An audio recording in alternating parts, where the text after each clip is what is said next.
ज्ञानाञ्जनशलाकया चक्षुन्मीलितं येन तस्मै श्रीगुरवे नमः।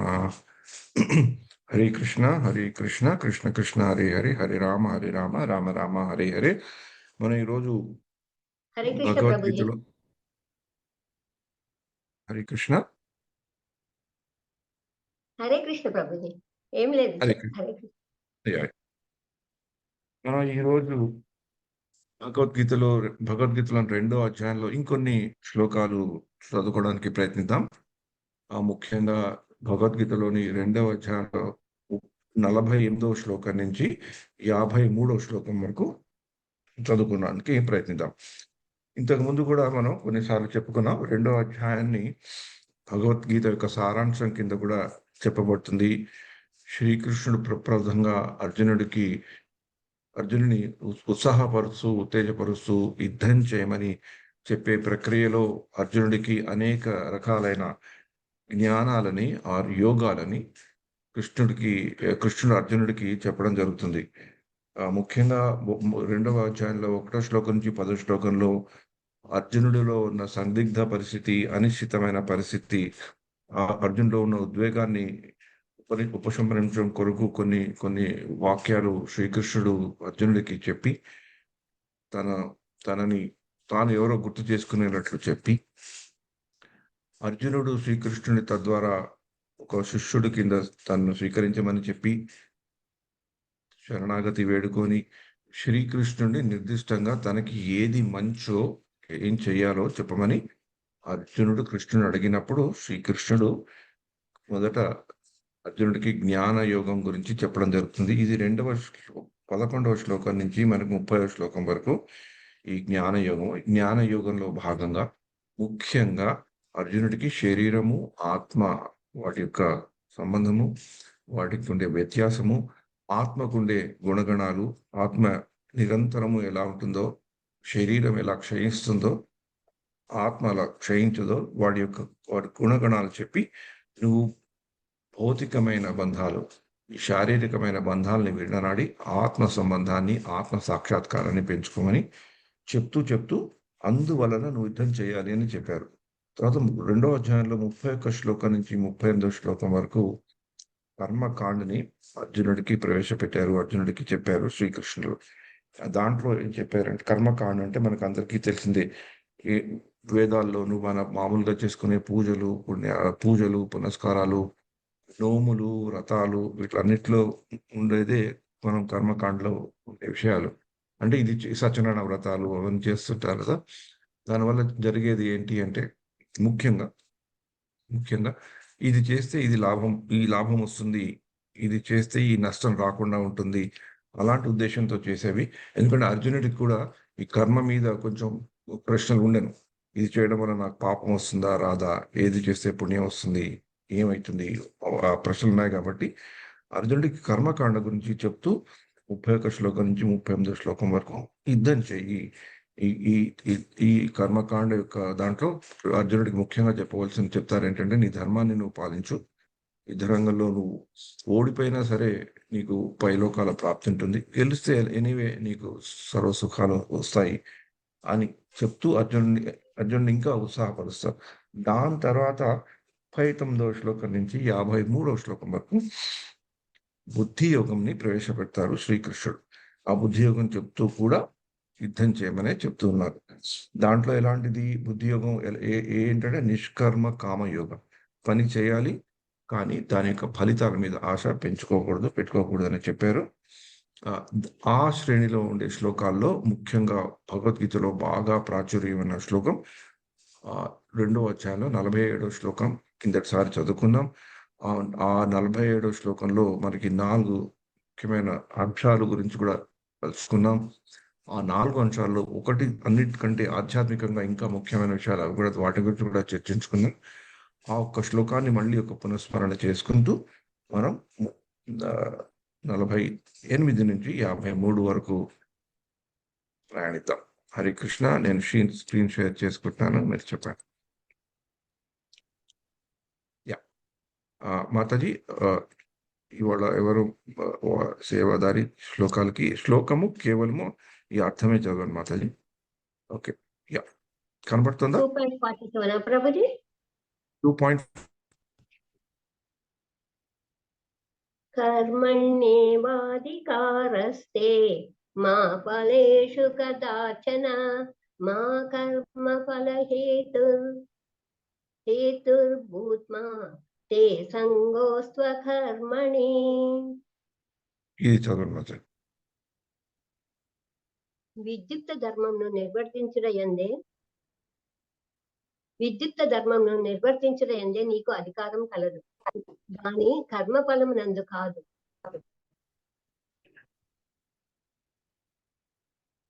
నీ కర్మఫలమునకు నీవే కారణమని ఎన్నడూ భావింపకము. అలాగుననే విద్యుక్త ధర్మమును విడుటయందు ఆసక్తుడవు కాకుము. హరే కృష్ణ. ఈ 4 చెప్పారు. విద్యుత్ ధర్మాన్ని నిర్వర్తించడము, కానీ దాని మీద అధికారం ఉందని తెలుసుకోవడము, ఆ విద్యుత్ ధర్మం చేశాను దాని యొక్క ఫలితానికి నేనే హేతు అని తెలుసుకోవడము, ఇంకా అలా అని తెలుసుకున్నాక ఈ పని చేయకపోవడము. ఈ 4 గురించి మాట్లాడారు. వీటన్నిటిలో ఈ 4 ముఖ్యమైన విషయాల్లో ఈ ముఖ్యమైన మనం తలుచుకున్నాం.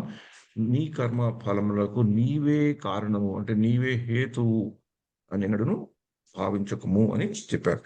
దాని తర్వాత ఇవాళ ఈ 48వ శ్లోకం నుంచి కొన్ని శ్లోకాల వరకు ఇంతకు ముందే కర్మయోగం ద్వారా భగవంతుడు శ్రీకృష్ణుడికి చెప్పిన మళ్ళీ ఇంకొక విధంగా, ఇంకొక దృష్టికోణంతో వాటిని పునఃస్మరణ చేయిస్తారు అర్జునుడికి.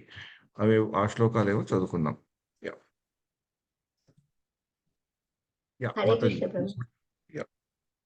యోగస్థ కురు కర్మాణి సంగం త్యక్త్వా ధనంజయ సిద్ధ్యో సమో భూత్వా సమత్వం యోగ ఉచ్యతే. ఓ అర్జున, జయమునందు ఆసక్తిని విడనాడి సమబుద్ధితో నీ విద్యుక్త ధర్మమును నిర్వహింపు. అట్టి సమభావనమే యోగం అనబడును. హరే కృష్ణ.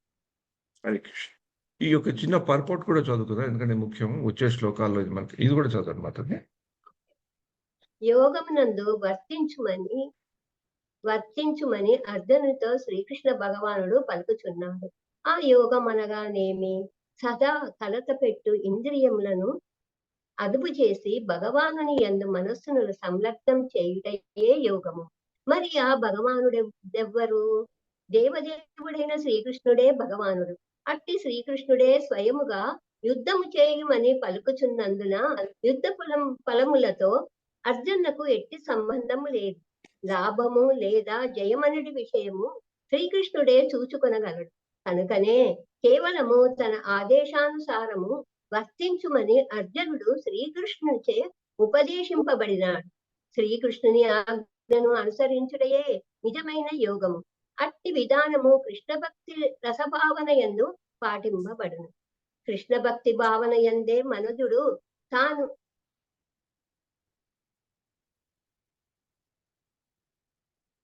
హరే కృష్ణ.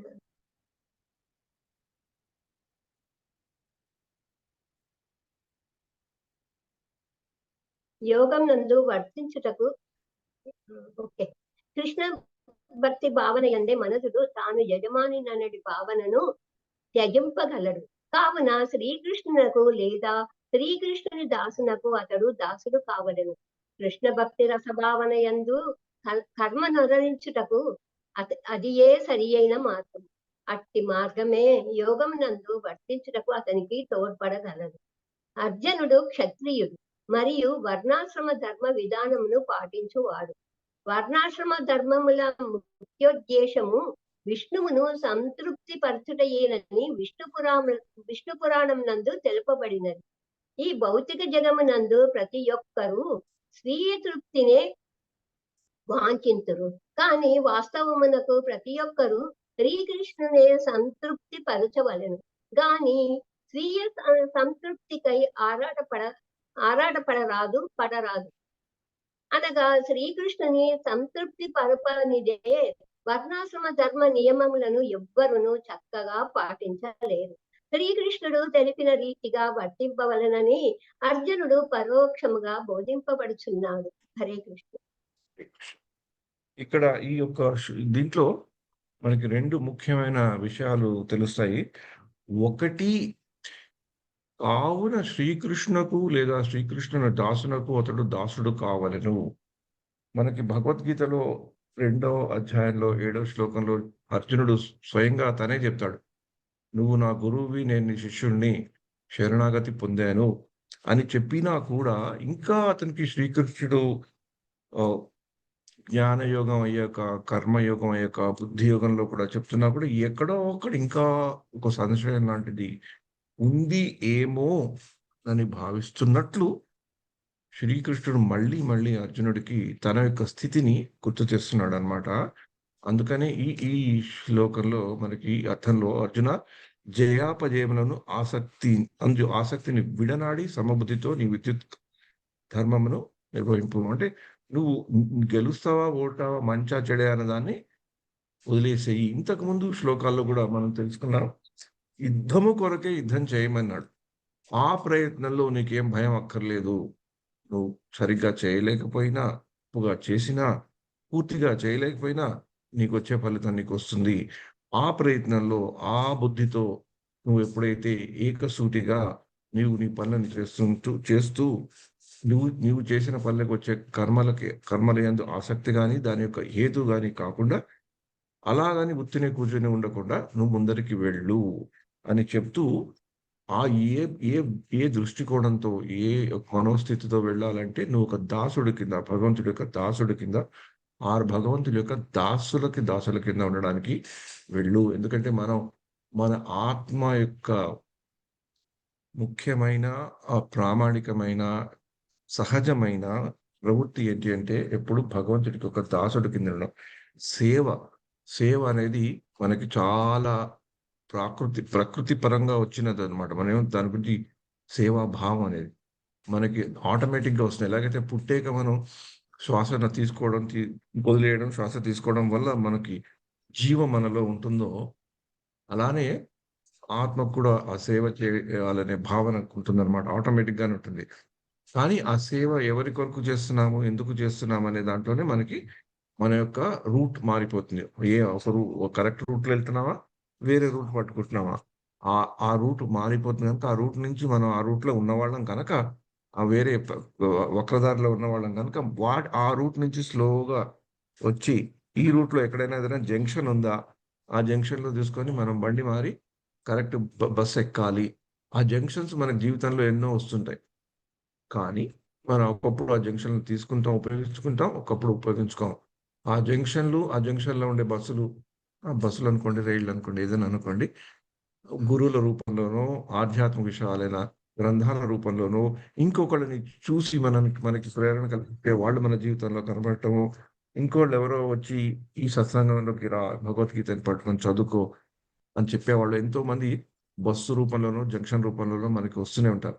వాళ్ళని చూసుకొని మనం బస్సు మారితే, అప్పుడు మనం భగవంతుడికి ఎప్పుడు నిత్య దాసులం అని ఎప్పుడైతే తెలుసుకుంటామో, అప్పుడు మన భక్తి ప్రస్థానం ముందరికి వెళ్తుంది. ఇక్కడ భగవద్గీతలో చెప్పే విషయాలు కూడా మనకి ఇంకా బాగా అర్థమవుతాయి. ఇదే విషయాన్ని శ్రీకృష్ణుడు అర్జునుడికి మళ్ళీ 8దో అధ్యాయంలో కూడా 7వ శ్లోకంలో దర్శింపజేస్తారు. తస్మాత్ సర్వేషు కాలేషు మామనుస్మరిత్య చ మయి అర్పిత మనోబుద్ధిర్ మామే వైశ్యసి అసంశయః. తస్మాత్ సర్వేషు కాలేషు, అన్ని కాలాల్లో మామనుస్మర యుద్ధ చ, నన్ను తలుచుకుంటూ యుద్ధం చెయ్యి. నేను చెప్పాను గదా! నేను నీకు యుద్ధం చేయమని చెప్తున్నాను గదా! నువ్వెందుకు భయపడతావు? నా మీద నీకు విశ్వాసం ఉండాలి గదా! నేను నీ గురువుని గదా! నువ్వు నీకేది శ్రేయస్కరం కావాలని అడిగావు గదా! నేను చెప్తున్నాను గదా! ఇంక అలాంటప్పుడు ఎందుకు నీకు టెన్షను? తస్మాత్ సర్వేషు కాలేషు మాం అనుస్మరయుధ్య చ మయి అర్పిత మనోబుద్ధి. నీ బుద్ధిని, మనస్సుని నా మీద అర్పితం చేసేసి చేస్తే మామేవైషసి అసంశయము, తప్పకుండా మళ్ళీ నా దగ్గరికి వచ్చేస్తావు. నా స్వధామానికి వచ్చేస్తావు. నీ జీవితంలో ఉన్న అతి ముఖ్యమైన మార్గదర్శకమైన ఉద్దేశాన్ని, లక్ష్యాన్ని నువ్వు పూర్తి చేయగలుగుతావు. అందుకని నువ్వు యుద్ధం చెయ్యి అని ఇక్కడ శ్రీ అర్జునుడికి ఇదే భావన. నువ్వు గెలుస్తావా, ఓడతావా అని పక్కన పెట్టు. నేను యుద్ధం చేయమన్నాను, యుద్ధం చెయ్యి.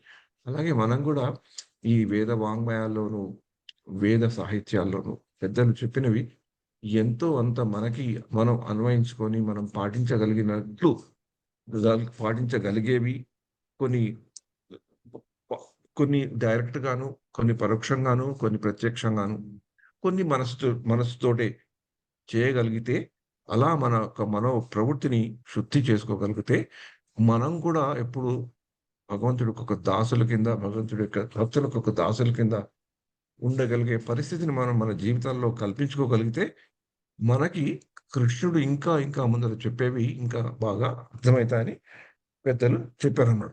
ఈ విషయాన్ని శ్రీల ప్రభుపాదుల వారే కాదు, అనేక మంది ఆచార్యులు మన సాంప్రదాయంలోనే కాదు, అనేక ఆచార్యులు వేరే సాంప్రదాయాలు ఉన్న ఆచార్యులు కూడా చెప్పారు. ముఖ్యంగా మనకి బాగా దగ్గరగా ఉండే సాంప్రదాయం శ్రీ వైష్ణవ సాంప్రదాయంలో ఉన్న కులశేఖర ఆళ్వార్ అనే మహోన్నతమైన భక్తులు.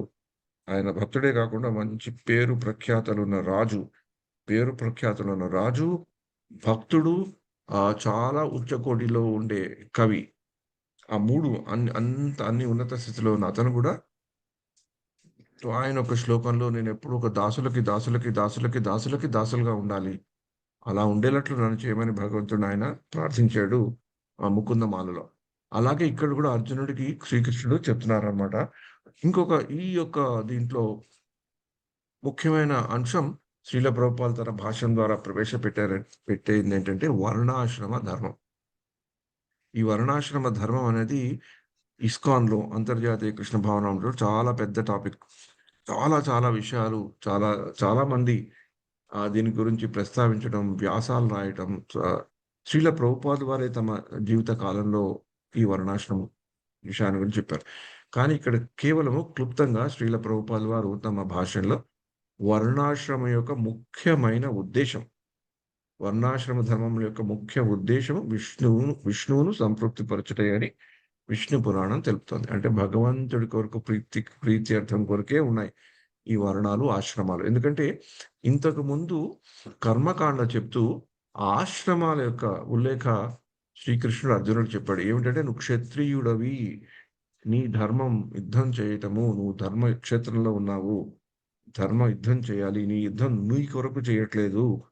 నీ నీ యొక్క ధర్మాన్ని నిలుపుకోవడానికి, నీ యొక్క ప్రజలని సంరక్షించుకోవడానికి, దుష్టులని దూరం చేయడానికి ఈ యొక్క ధర్మాన్ని నువ్వు నిర్వర్తించాలి. ఆ ధర్మాన్ని నువ్వు నిర్వర్తిస్తుంటే నువ్వు నీ కొరకు అది చెయ్యట్లేదు. నువ్వు భగవంతుడిని ప్రీతి పొందించడానికి. అంటే శ్రీల ప్రభుపాద వారు ఇంగ్లీష్‌లో 2 పదాలు 2 చోట్ల వాడారు. ఒకటి pleasing the lord, satisfying the lord. భగవంతుడిని సంతృప్తి పరచడానికి ఒకటైతే, భగవంతుడిని ప్రీతి పొందడానికి ఒకటి. భగవంతుడు సంతోషించడానికి చేస్తాడని ఒకటైతే, భగవంతుడు సంతృప్తి పడతాడని చేయడానికి. ఈ 2 కార్యక్రమాలు ఈ కర్మయోగంతో అన్వయించుకొని నువ్వు చెయ్యి అని ఇక్కడ శ్రీల ప్రభుపాద వారు ఈ వర్ణాశ్రమ ధర్మాన్ని మనకి ఈ ప్రస్తావనలో తీసుకొచ్చారు. ఈ వర్ణాశ్రమ ధర్మం అనేది చాలా పెద్ద టాపిక్. ఇన్ని అర్థాలు ఎన్ని సార్లు శ్రీల ప్రభుపాద ఎన్నిసార్లు చెప్పారు అనేది దీనికొస్తుంది. మనకి 2వ అధ్యాయంలో 31వ శ్లోకంలోనే శ్రీల ప్రభుపాదుల వారు ఈ వర్ణాశ్రమ ధర్మంని ఆ యొక్క భాషణలో కూడా చెప్పడం జరుగుతుంది. కానీ మనకి మామూలుగా వర్ణాశ్రమం అంటే వర్ణాలు బ్రాహ్మణుడు, క్షత్రియుడు, వైశ్యుడు, శూద్రుడు, బ్రహ్మచర్యాశ్రమం, వానప్రస్థాశ్రమం, సన్యాసాశ్రమం ఇలా మనకి 4 ఆశ్రమాలంటే బ్రహ్మచర్యం, గృహస్థాశ్రమం, వానప్రస్థాశ్రమం, సన్యాసాశ్రమం. ఈ ఆశ్రమాల కలయిక మనం కేవలం భౌతిక దృష్టికోణంతో చూస్తే ఇదొక కుల వ్యవస్థ. ఇది కుల వ్యవస్థని ప్రోత్సహించే ప్రక్రియ అని మనకి మామూలుగా చెప్పుకోవడం జరుగుతుంది. అందరూ అంటారు గూడా. కానీ దానికి విభిన్నంగా అది సరికాదు అని భగవద్గీతలో కూడా మనకి మళ్ళీ దీని గురించి 4వ అధ్యాయంలోనూ అక్కడ కూడా వస్తుంది. కానీ ఇక్కడ మనం వర్ణాశ్రమం గురించి తలుచుకున్నప్పుడు వర్ణాశ్రమ ధర్మం యొక్క ముఖ్య ఉద్దేశ్యం అది భగవంతుని ప్రీతి పొందించడానికి చేసే కార్యక్రమాలు. అందుకని ఈ వర్ణాశ్రమాన్ని శ్రీల ప్రభుపాదుల వారు ప్రవేశపెట్టడం అనొచ్చు. ఒకసారి శ్రీల ప్రభుపాదులు జాగృతం చేసిన వర్ణాశ్రమం ఏంటంటే దీన్ని దైవీ వర్ణాశ్రమం అని చెప్తారు. దాన్ని ఇంగ్లీష్‌లో దైవీ వర్ణాశ్రమం అని చెప్తారు. డివైన్ వర్ణాశ్రమం అంటే ఆధ్యాత్మికమైన వర్ణాశ్రమం అని చెప్తారు. దాన్ని ఒరిజినల్ వర్ణాశ్రమం అని కూడా చెప్తారు. అంటే ఒరిజినల్ అంటే తెలుగులో ఇంకా మొదటి ఒరిజినల్ అంటే కరెక్ట్‌గా ట్రాన్స్‌లేషన్ ఏంటి? నిజమైన స్వచ్ఛమైనది ప్రభు. ఆ! స్వచ్ఛమైనది. ఆ! స్వచ్ఛమైనది. స్వచ్ఛమైన. యాహ్! అలాంటి వర్ణాశ్రమం కింద మనం అనుకోవాలి. అంటే మనం కూడా పాటించవలసిన వర్ణాశ్రమం అంటే మనం ఏ వర్ణంలో ఉన్నా, ఏ ఆశ్రమంలో ఉన్నా, మనం చేసేవి భగవంతుడి ప్రీత్యర్థం కొరకు చేస్తే అది మనం కరెక్ట్ రూట్‌లో ఉన్నట్లు మనం తెలుసుకోవాలి. ఈ ఈ శ్లోకం వల్ల అర్జునుడికి కృష్ణుడు అదే చెప్తున్నాడు. జయాపజయాలు వదిలేసి, అన్నిటిని ఆసక్తి వదిలేసి, నేను చెప్పినట్లు నువ్వు చేస్తే చాలు నాయనా. అదే వర్ణాశ్రమం. అదే నన్ను తృప్తిపరిచేది గనుక నువ్వు ఏ ఆశ్రమంలో ఉన్నా, నువ్వు ఎలా ఉన్నా, ఏం చేస్తున్నా అదంతా పక్కకు పెట్టవచ్చు అని చెప్పా. తర్వాత మళ్ళీ ఈ ఒక్క సెకండ్ మొదటి ఈ 2 అర్థము ఇది ఒకే విధానంలో తీసుకెళ్ళడానికి ప్రయత్నిస్తాను. It's not correct. ఓకే. ఈ శ్లోకం ఈ చదువుతున్న మధ్య 49 49. ఓకే. దూరేణాహవరం కర్మ బుద్ధియోగాద్ ధనంజయ బుద్ధౌ శరణమన్విచ్చ కృపణా ఫలయేతవః. కొంచెం స్క్రోల్ చేయండి. ఇది ఈ శ్లోకంలో మాతాజీ ఇది కూడా చదవండి. ఎందుకంటే ఇది ఇంపార్టెంట్ ఈ శ్లోకంలో. దూరేణ దూరేణ దూరముగా వదులుము, హి నిశ్చయముగా, అవసరం హీనమైన, కర్మ కర్మను, బుద్ధి యోగా కృష్ణ భక్తి భావన బలముచే, ధనంజయ అర్జున బుద్ధౌ అట్టి భావనలో, శరణము అన్విచ్చ ప్రయత్నింపుము, కృపణ లోబులు, ఫలయేత్తవః ఫలమును కోరువారు. ఓ ధనంజయ, భక్తి యోగం చే హీన కర్మలను దూరం చేసి ఆ ఆ భావనలోనే భగవానుని శరణు వేడు. కర్మ ఫలములను అనుభవింపగోరు వారు లోబులు. హరే కృష్ణ. ఇది కూడా చదవనా ప్రభుజీ? నో అక్కర్లే మాతాజీ. ఇక్కడ భగవంతుడు ఏం చెప్తున్నాడు? ఓ ధనంజయ అని చెప్తున్నాడు కృష్ణుడిని. ఓ ధనంజయ అంటే ధనాన్ని సంపాదించేవాడా? ధనం బాగా ఉన్నవాడా?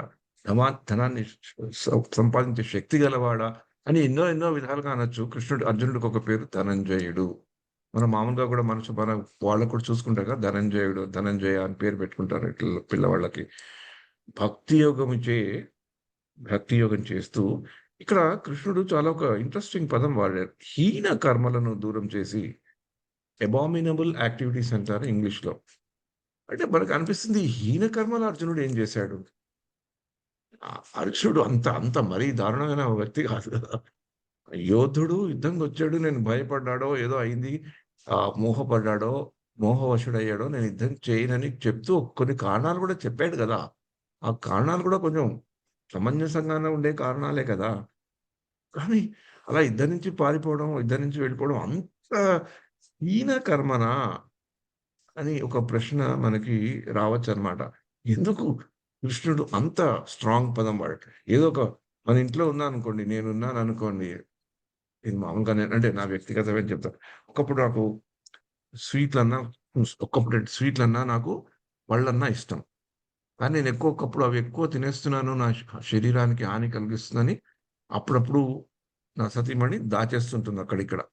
ఒకప్పుడు చిన్న చిన్న డబ్బాల్లో పెడుతదనమాట. నేను తిన్నా ఎక్కువ తినేయకుండా ఉండడానికి.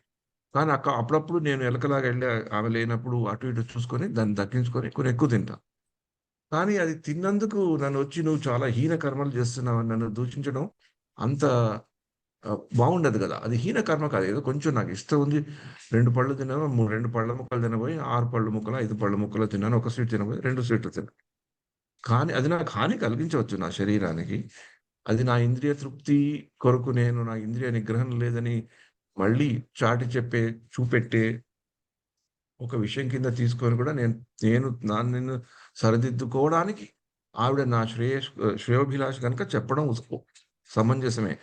కానీ నువ్వు హీనమైన కర్మ చేస్తున్నావు. నువ్వు చాలా తప్పు.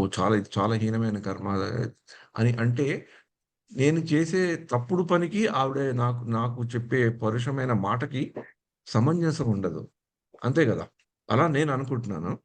మీరెలా అనుకుంటున్నారో నాకు తెలీదు. గానీ అలా నేను అనుకుంటున్నాను. అందుకని మనం ఇక్కడ భగవంతుడు అర్జునుడికి అంత స్ట్రాంగ్ పదం ఎందుకు వాడాడు? అంటే యాక్చువల్లీ హీనమైనది అనగానే హీనకరమైన కార్యక్రమాలంటే ఎవరో ఒకళ్ళు ఈ 4 మనకి ఉండే రెగ్యులేటివ్ ప్రిన్సిపల్స్ అంటాం గదా!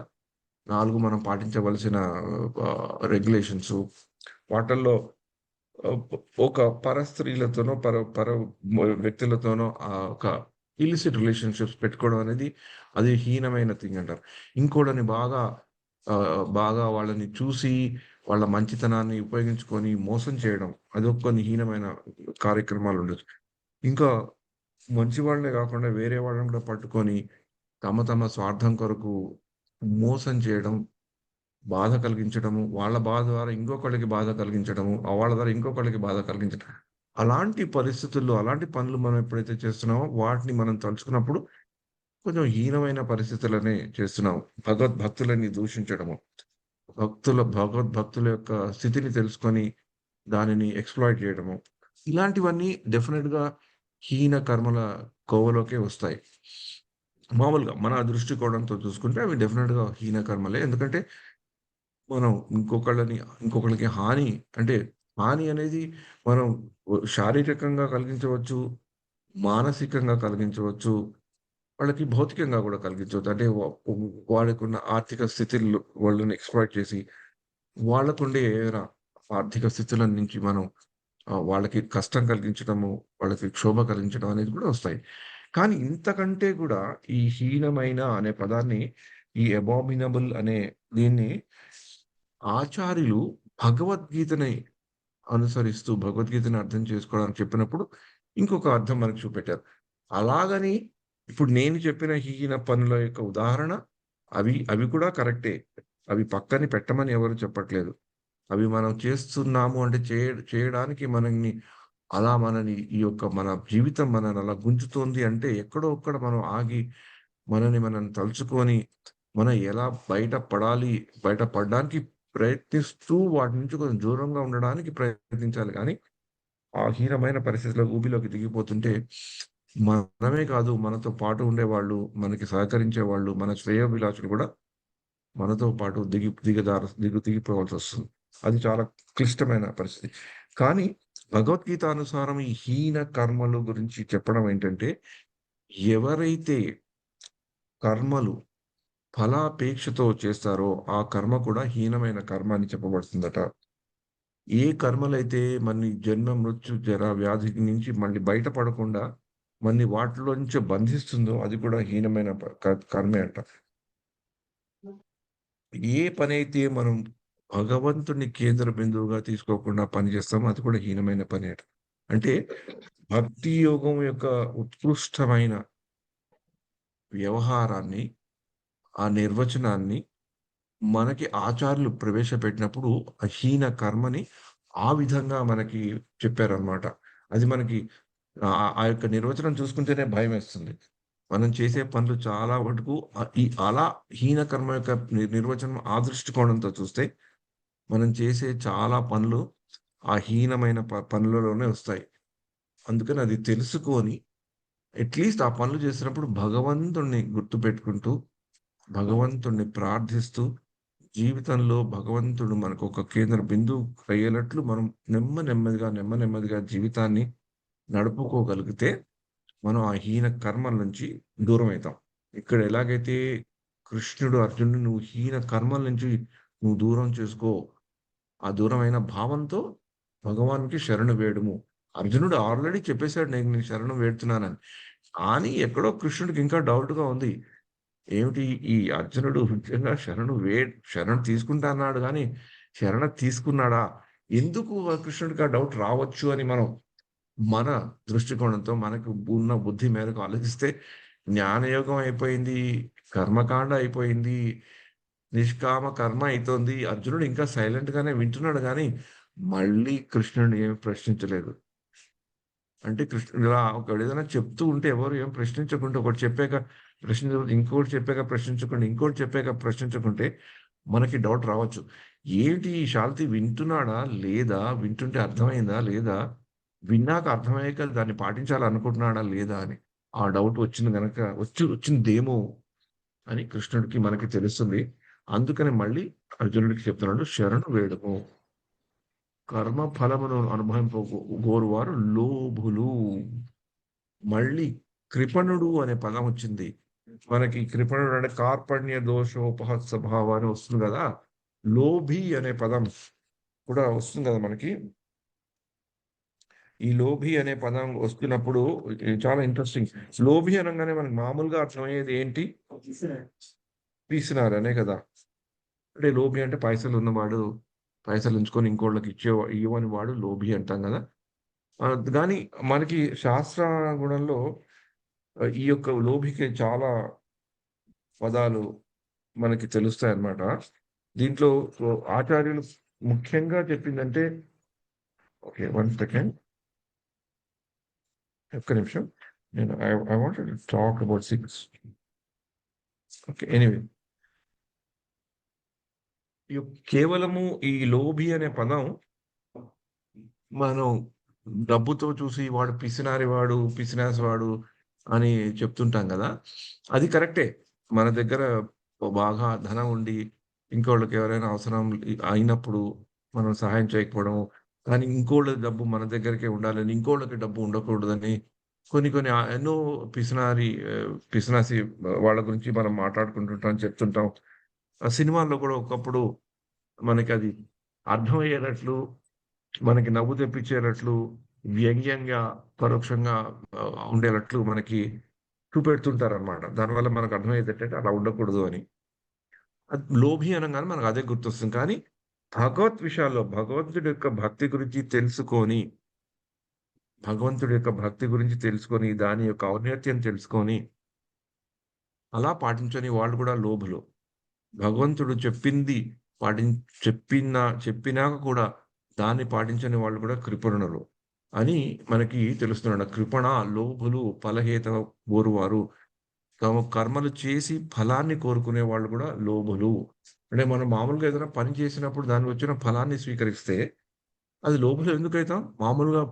మామూలుగా ఉండే దృష్టికోణంతో చూస్తే ఎవరైనా మంచి సినిమాలో యాక్ట్ చేశారనుకోండి, అతనికి ఒక పెద్ద అవార్డ్ వచ్చిందనుకోండి, చాలా పైసలు వచ్చాయనుకోండి, అసలొచ్చి ఇతను చాలా పరమ లోభి అంటే అర్థం ఉందా? అందరూ మనల్ని తిడతారు. ఎందుకు అలా అంటున్నారు అతను చాలా కష్టపడ్డాడు, పని చేశాడు, బాగా యాక్ట్ చేశాడు. ప్రజలందరూ దాన్ని చాలా ఆనందించారు. చాలా దాన్ని మెచ్చుకున్నారు. ఆయనకు ఆ అవార్డ్ వచ్చింది. దానివల్ల పైసలొచ్చాయి. అతను లోభి ఎందుకైతాడు? అతను మన దగ్గర నుంచి ఏం తీసుకున్నాడు లోభి అవ్వడానికి అని అనుకోవచ్చు. కానీ ఆ ప్రక్రియలో ఏ ప్రక్రియలో అయితే మనం చేస్తూ ఫలాపేక్ష కొరకు చేసిన పని వల్ల ఫలితాన్ని మనం స్వీకరించినా అది మనం లోభులమైతాం అన్నమాట. అంటే నేనేదో కష్టపడ్డాను గనుక నాకు భగవంతుడు ఇచ్చాడు అని మనం ఒక్కొక్కప్పుడు అనుకుంటుంటాం గదా. నేను కూడా ఒకసారి ఒక ఆహ్, ఆహ్, భక్తుడు చాలా అనుకోకుండా చాలా వాళ్ళకి పైసలు రావడం మా కాంగ్రిగేషన్‌లోనే. ఆయన బాగా కొద్దేళ్లలోనే చాలా వృద్ధి చెంది చాలా చాలా ఆహ్, ధన ధనవంతుల శ్రేణిలో చేరి భక్తి మార్గం కూడా చేస్తున్నారాయన. కానీ ఎక్కడో అక్కడ ఆ ధన సంపార్జన వల్ల ఎక్కడో అక్కడ కొంచెం తెలుస్తుంది గదా. ఇది ఇది నేను మంచి చేస్తేనే మంచి వచ్చింది అని చెప్పుకునే స్థితికి ఆయన వచ్చారనమాట. పూర్వం మామూలుగా ఉన్నప్పుడు మామూలుగా ఉండేవాళ్ళు. ధనార్జన వచ్చాక అతనికి ఏమనిపించిందంటే, ఇది నా యొక్క మంచి కర్మల వల్ల నాకు ఈ పరిస్థితి వచ్చింది అని ఆయన అనుకునేవాళ్ళు. అనుకోని కొందరు బయటకు కూడా ఇప్పుడేదైనా మనలో ఉంటే టక్కన వచ్చేస్తున్నది బయటకి. ఎక్కడొక్కడ ఆయనలో తెలిసేదన్నమాట. దానివల్ల కూడా ఆయనకి తర్వాత తర్వాత భక్తి మార్గంలో కొన్ని బాధలు ఏర్పడ్డాయి. అది నేను కళ్ళారా స్వయంగా నా దగ్గర ఉండి చూసిన ఒక మంచి ఉదాహరణ. అప్పుడు నాకు అర్థమైందనమాట. ఆ ఒక్క దృష్టాంతం తీసుకుంటే, అయ్యో! భగవంతుడు మనకు కూడా ఒక వార్నింగ్ ఇస్తున్నాడు. ఇలాంటి వాళ్ళని చూపెట్టి, మనకు కూడా ఏదో ఒక వార్నింగ్ లాగా, సిగ్నల్ లాగా ఇస్తున్నాడని మనం కేర్‌ఫుల్‌గా ఉండాలి అని చూపెట్టే దృష్టికోణంతో చూసి లోభి అంటే ఎవరు అని తెలుసుకోగలిగాననమాట అప్పుడు నేను. అంటే మనం చేసిన ఫలితం వల్ల, మనం చేసిన కర్మ వల్ల మనకు ఫలితం కలిగినా, దాన్ని మనం భగవంతుడికి అర్పించకుండా, ఇది నేను చేస్తేనే వచ్చింది, నా వల్లనే వచ్చింది. ఓహ్! నేను అంత గొప్పవాడిని, ఇంత గొప్పవాడిని అనుకుంటే కూడా అది లోభం కింద వస్తుంది. అది మనం వ్యక్తిగత జీవితంలో, భౌతికంగా చేసే జీవితంలో కూడా మనకు కనబడుతుంది. బాగా కనబడుతుంది. మనం భక్తియుక్తి మార్గంలో చేసే సేవల్లో కూడా మనకది కనబడుతుంది. నేను చేయడం వల్ల ఇలా జరిగింది. మా హస్బెండ్ చేయడం వల్ల ఇలా వచ్చింది. మా వైఫ్ చేయడం వల్ల ఇలా అయిందని మనం చెప్పుకుంటుంటామే. ఆ హస్బెండ్ గాని, వైఫ్ గాని, భార్య గాని, భర్త గాని వాళ్ళంతట వాళ్ళు అలా అనుకోకపోవచ్చు. కానీ మనం కొంచెం దానికొక సీన్ లాగా చేసి అలా చేస్తుంటాం అన్నమాట. అది చాలా తప్పు. అలాంటి కోవలో చెందిన వాళ్ళు కూడా లోభులు అని చెప్తుంటారు.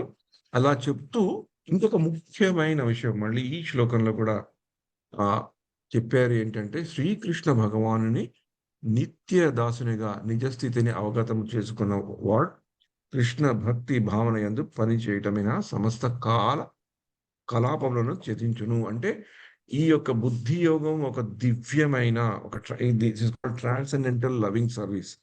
ఆధ్యాత్మికమైన దివ్యమైన భగవంతుడికి భక్తుడికి ఉండేది ఒక ప్రేమ భరితమైన సేవా గుణం భక్తుడికి ఉండాలని మళ్ళీ మళ్ళీ మనకి చెప్పించే శ్లోకంలో ఇదొక శ్లోకం అన్నమాట.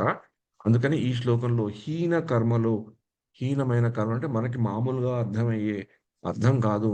దాని యొక్క పరమార్థం ఇంకా ఉంది అని చెప్పుకునే వివరణ ఒకటైతే, లోభులు అనే మనకి మన మామూలుగా ఉండే మన నిర్వచనం మనం చూసే లోభులు గురించి కాకుండా ఇంకొక లోభి అనే దానికి ఇంకొక అర్థం కూడా ఉంది అని మనం తెలుసుకోగలగాలి. అదే భగవద్గీతని చదవడం ద్వారాను, భగవద్గీతని పెద్దలు చెప్పి వివరించిన విధానాన్ని తెలుసుకోవడం ద్వారాను, మనకి జీవితంలో మనకుండే ఆత్మ సాక్షాత్కారము, నిజమైన జ్ఞానము, కొన్ని పదాలకి ఒక స్వచ్ఛమైన, నిర్దిష్టమైన అవగాహన, అది ఏదో క్లియర్‌గా దాన్ని క్లీన్ చేసి అద్దంలో చూపెట్టేటట్లు మనకి భగవద్గీత ఉపయోగపడుతుంది. అందుకనే భగవద్గీతని బాగా అధ్యయనం చేసిన వాళ్ళు, దాన్ని అర్థం తెలుసుకున్న వాళ్ళు, వాళ్ళ జీవితము, వాళ్ళు వాళ్ళ జీవితాన్ని నిర్వర్తించుకునే విధానంలో మార్పు, పరివర్తన మనం చూస్తాం. కానీ కొంతమందుంటారు. భగవద్గీతని చదువుతారు, వింటారు, అధ్యయనం చేసుకుంటారు. దాని గురించి మంచని తెలుసుకుంటారు. కానీ అది పాటించేటప్పుడు మటుకు వాటన్నిటిని విసర్జిస్తారు. ఎందుకు నువ్వు అలా చేస్తున్నావు అంటే వాళ్ళకొక రీజన్ కూడా చెప్తారు.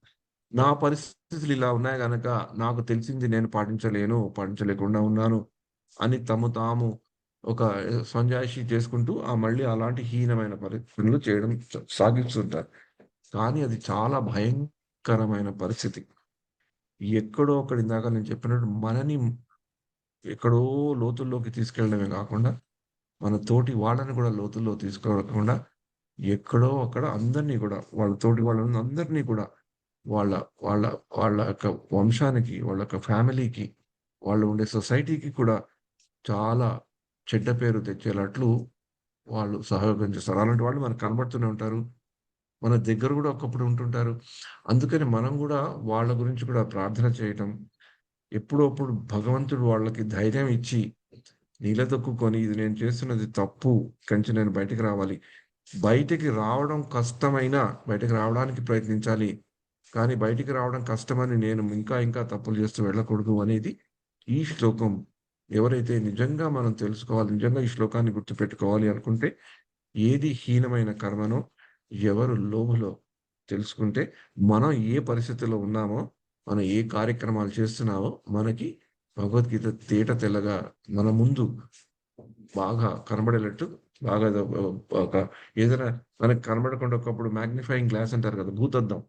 భూతద్దం పెట్టి మనకి చూపెడుతోంది ఈ యొక్క శ్లోకం అన్నమాట. తర్వాత మనం 50వ శ్లోకంకొద్దాం. యాహ్! హరే కృష్ణ. బుద్ధియుక్తో జహాతీహ ఉభే సుకృతదుష్కృతే తస్మాద్ యోగాయ యుజ్యస్య యోగః కర్మసు కౌశలం. భక్తి యోగమందు నియక్తుడైన వాడు ఈ జన్మమందే శుభాశుభ ఫలముల నుండి ముక్తుడగును. కనుక కర్మయందలి నేర్పు అయినటువంటి ఆ యోగము కొరకు యత్నింపుము. హరే కృష్ణ. ఇక్కడ మళ్ళీ కృష్ణుడు అర్జునుడికి ఏం చెప్తున్నాడు?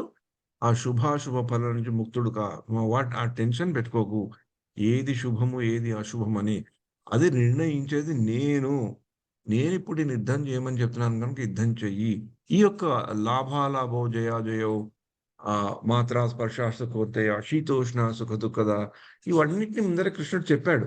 మళ్ళీ మళ్ళీ అది జ్ఞానయుగ పరంగాను, కర్మయుగం పరంగాను చెప్పిన మళ్ళీ బుద్ధి యోగంలో గూడా ఆ రెండిటిని మేళవించి ఈ యొక్క అశుభాల గురించి మర్చిపోయి నీ కర్మయందలి నేర్పు అయినటువంటి ఈ యోగము కొరకు యత్నించుము. ఇక్కడ అర్జునుడు చేయాల్సిన యోగం ఏంటి?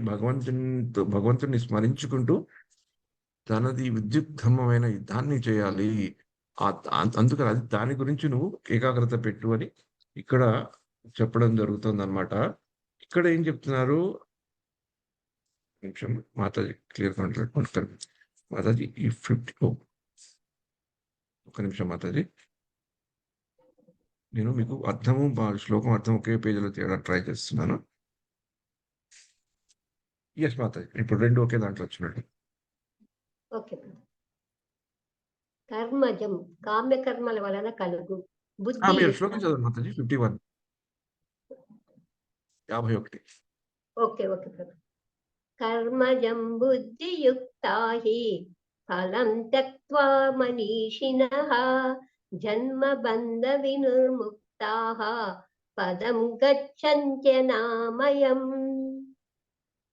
ఆ విధముగా భక్తి యోగం నందు నియుక్తులైన మహర్షులు లేదా భక్తులు ఈ భౌతిక జగమునందు కర్మ ఫలములను తమను తాము ముక్తులను కావించుకొందరు. ఆ విధముగా వారు జనన మరణ చక్రం నుండి విడుదలను పొంది భగవద్ధామమును చేరుట ద్వారా దుఃఖ రాహిత్య స్థితిని పొందుచున్నారు. హరే కృష్ణ. ఇందాకల శ్లోకంలో శుభ అశుభాల గురించి చెప్పారు. నువ్వు వాటి గురించి పట్టించుకోకు. ఇక్కడ ఏం చెప్తున్నారు? జన్మ మృత్యు, birth and death, cycle of birth and death, ఈ జన్మ మృత్యు ఈ చక్రంలోంచి తప్పించుకోవడానికి నువ్వు ఏ కార్యక్రమాలు చేయాలంటే నేను చెప్పింది నువ్వు చేయాలి. నువ్వు వాటి నుంచి ఏ కర్మ వస్తుంది, ఏ ఫలితం వస్తుందని ఆశించకుండా అని చెప్తూ, నేను కాదు నాయనా చెప్తూ ఈ విధంగా భక్తి యోగం నుండి నియుక్తులైన మహర్షులు. ఒకప్పుడు అర్జునుడికి డౌట్ కూడా రావచ్చు కదా ఇంకా. కృష్ణుడిని ఓకే నేను గురువుగా స్వీకరించాను. కానీ శ్రీకృష్ణుడు చెప్పేది అంత కరెక్టా కాదా అనే డౌట్ రావచ్చు కదా. అందుకని మనకి భగవద్గీతలో ముఖ్యంగా ముందు అధ్యాయాల్లో ఈ యొక్క శ్రీకృష్ణుడు వాడిన ఈ ప్రక్రియ మనకి బాగా కనబడుతుంది. ఒకటి తను చెప్పింది చెప్తూ ఒక ఉదాహరణ ద్వారా చెప్పడం. వేదాల గురించి చెప్పినప్పుడు మనకి 2వ అధ్యాయంలో 41 శ్లోకంలో చదువుతున్నప్పుడు వ్యవసాయాత్మిక బుద్ధి ఏకేయ కురునందన అది చెప్పినప్పుడు ఎన్నో ఎన్నో ఉదాహరణతో ఊర్లలో ఎన్నో బావులు ఉంటాయి. ఒక్కొక్క బావి ఒక్కొక్క దానికి ఉపయోగిస్తారు. కానీ మన నదిలో వెళ్తే మంచి నిశ్చలంగా నిర్మలంగా ప్రవహిస్తున్న నీటిలో నీరున్న నదిలోకి వెళ్తే మన అన్ని అవసరాలు తీరుతాయి అని చెప్పే విధంగా అక్కడ ఉదాహరణ చెప్తే, ఇంకొకసారి కృష్ణుడు ఏం చేస్తారంటే కొన్నిసార్లు అర్జునుడికి ఇంకొకళ్ళు అలా చేశారు, వీళ్ళు ఎలా ఉన్నారు, వీళ్ళు అలా చేశారు అని తెలుసుకో అని చెప్తారన్నమాట. అంటే కొంచెం అర్జునుడికి ఇంకా కొంచెం విశ్వాసం కలిగించడానికి. ఈ విధంగా భక్తి యోగమునందు నియుక్తులైన మహర్షులు. అంటే మహర్షులు ఎవరో అర్జునుడికి తెలుసు కదా. వాళ్ళని ఆల్రెడీ తన జీవితంలో చూసున్నాడు. అలాంటి వాళ్ళు కూడా ఉన్నారు. వాళ్ళు ఇలా చేశారయ్యా.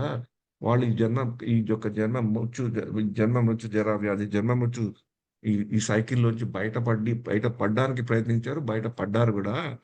అలా అందుకని నువ్వు గూడా వాటిని తెలుసుకుంటే ఈ దుఃఖ రాహిత్య పరిస్థితి నుంచి నువ్వు బయటకొస్తావు. ఎందుకంటే అర్జునుడికి ఉండే స్థితి దుఃఖమైన స్థితి. తను యుద్ధం చేయలేకున్నాడు. యుద్ధం చేయాలని తెలుసు. యుద్ధం చేయగలడని తెలుసు. యుద్ధంలో జయిస్తాడని తెలుసు. అతని వద్ద ధర్మం ఉందని తెలుసు. అతను ధర్మం కొరకే యుద్ధం చేస్తున్నాడని తెలుసు. తను ధర్మక్షేత్రంలో ఉన్నాడని తెలుసు. భగవానుడైన శ్రీకృష్ణుడు తన దగ్గరే ఉన్నాడని తెలుసు. తనకి సహాయం చేస్తున్నానని తెలుసు. తన తన అన్నగారైన యుధిష్ఠిరులు తనతోనే ఉన్నాడని తెలుసు. ధర్మరాజు అని అతను.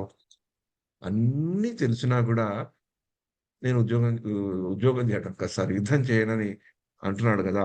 ఆ దుఃఖ పరిస్థితిలో ఉన్నాడు కనుక ఆ దుఃఖ రాహిత్యం నుంచి, ఆ దుఃఖ పరిస్థితి నుంచి బయటకి కలగాలి అంటే నువ్వు ఆ మహర్షులు ఎలా చేశారో, వాళ్ళ జీవితాలను ఎలా నిర్వర్తించుకున్నారో ఆ కర్మ ఫలాన్ని వాళ్ళు ఎలా లోభులు కాకుండా ఉన్నారో, ఎలా హీన కర్మలు చేయలేదో, ఎలా భగవంతుడు చెప్పినవి, వేదవాంగ్మయాల్లో చెప్పినవి, వేద సాహిత్యాల్లో చెప్పినవి ఎలా పాటించారో, వాటిని నువ్వు అలా పాటిస్తే నువ్వు కూడా వాళ్ళలాగా వెళ్ళిపోతావు. నా దగ్గరకొచ్చేస్తావు అని చెప్పే మంచి శ్లోకం. మళ్ళీ కృష్ణుడు ఇంకొకళ్ళ ద్వారా, ఇంకొకళ్ళు చేసిన ద్వారా చెప్తున్నారు. ఇప్పుడు భగవద్గీతలో లేదు. ఇంకొక్క నిమిషం మాతాజీ. మళ్ళీ మీకు 51 అయింది కదా! ఓకే.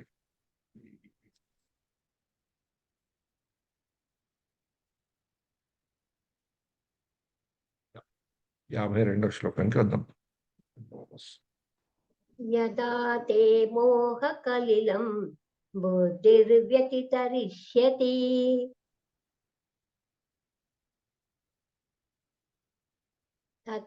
తదా గంతాసి నిర్వేదం శ్రోతవ్యస్య శృతస్య చ. ఎప్పుడు నీ బుద్ధి దట్టమైన మహారణ్యంను దాటునో అప్పుడు నీవు విన్న దాని ఎడ మరియు వినవలసిన దాని ఎడ విరక్తిని కలిగిన వాడవగుతువు. సరే,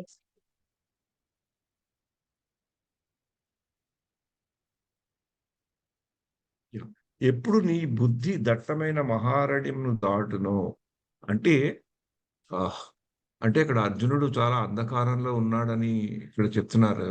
అర్జునుడిని కృష్ణుడు ఎంత మంచి వాక్యాలతో పొగిడిన పార్థ, పృథ, ధనంజయ అని ఎంతెంత పెద్ద పెద్ద మంచి స్తుతులతో కలిగిన పేర్లతో స్తుతించిన, సంబోధించిన, కానీ అర్జునుడికి ఉన్న స్థితి ఇప్పుడు ఒక దట్టమైన మహారణ్యం. అంటే దట్టమైన మహారణ్యం అంటే అర్థం ఏంటి?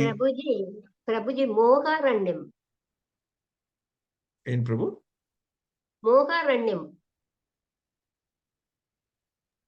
దట్టమైన మోహారణ్యం.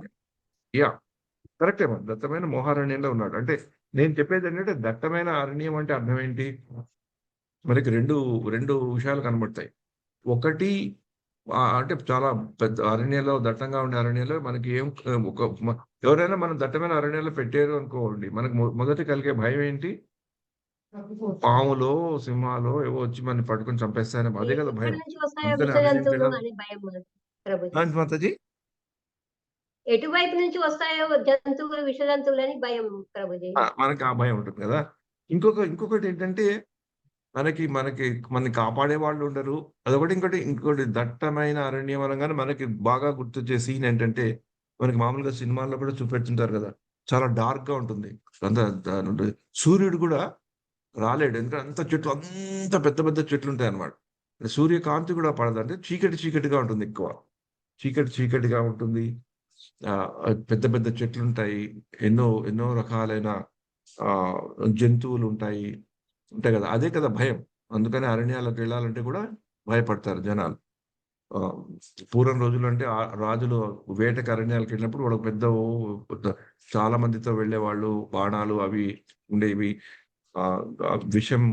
బాణాలకి విషం పూసి ఆ బాణాలను తీసేవాళ్ళు. మనకి ఈ రోజుల్లో బాగా అరణ్యాల్లోకి వెళ్ళిన వాళ్ళ యొక్క అనుభవాలు మనకు అంత కలగకపోవచ్చు. కానీ ఆ అరణ్యాల్లో గాని, అలాంటి అరణ్య పరిస్థితులకు వెళ్ళినప్పుడు మనకుండే భయం ఎలా ఉంటుందో కూడా కొందరు చూసిన వాళ్ళున్నారు. అలాగా నేను ఒక చిన్నది చూశానన్నమాట.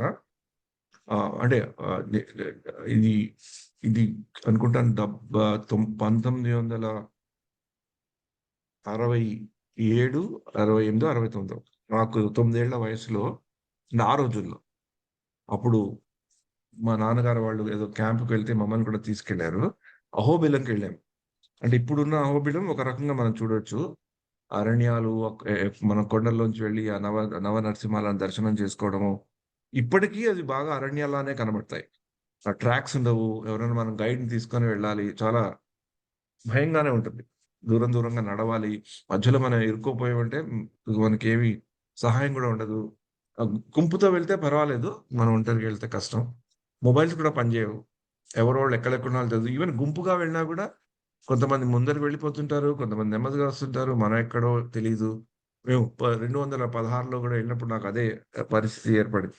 కానీ నేను చిన్నప్పుడు 1969లో వెళ్ళినప్పుడు ఇంకా దట్టంగా ఉండేవి అడవులక్కడ. ఎందుకంటే అంతమంది జనాలు వెళ్ళేవాళ్ళు కాదు. తెలీదు కూడా చాలా మందికి. ఎవరో దగ్గరగా ఉండేవాళ్ళే వెళ్ళేవాళ్ళని. మేము కూడా కింద వెళ్ళి తర్వాత వెళ్ళాక పైకి వెళ్ళామనమాట. అక్కడ వాళ్ళు చెప్తే మా ఫాదర్ కొంచెం ఉన్నత ఉద్యోగంలో ఉన్నవాళ్ళు గనుక అక్కడ సహాయం వల్ల, గైడ్‌ల వల్ల కొంచెం మమ్మల్ని గార్డ్స్‌తోనే పంపించారు. కానీ వాళ్ళు కూడా చెప్పారనమాట. మీరు ఎంత మనకి పకడ్బందీ ఉన్నా గూడా, ఇక్కడ లోకల్ గార్డ్స్ వచ్చినా కూడా మీరు కొంచెం ఎంతవరకు వెళ్తే అంతవరకు వెళ్ళండి. దర్శనం అయితే అయింది. లేకపోతే ఒక సమయం రాంగానే మీరు మటుకు వెనక్కి వచ్చేయండి అని ఆహ్, చెప్పారనమాట. ఎందుకంటే మీకు ఇప్పటికీ చెప్తారు. ఈ మామూలుగా 1, 2 గంటల తర్వాత అయ్యాక కిందకి వచ్చేయడానికే ప్రయత్నించాలి. ఎందుకంటే 2 రీజన్స్. ఒకటి అక్కడ ఈ ఎలుగుబంట్లు అలాంటివి కూడా తిరుగుతుంటాయి. ఇంకొన్ని హాని కలిగించే జంతువులు కూడా తిరుగుతుంటాయి. ఒకప్పుడు ఆ ట్రైబల్ విలేజ్‌లో వేటగాళ్ళు వాళ్ళు గూడా ఉంటారు. వాళ్ళు ఏమైనా మనని అపార్థం చేసుకొని మన మీద బాణం కొట్టడానికి కూడా ప్రయత్నిస్తారు. అలాంటి వేటగాళ్ళని కూడా మేము చూసాం. 216లో వెళ్ళినప్పుడు.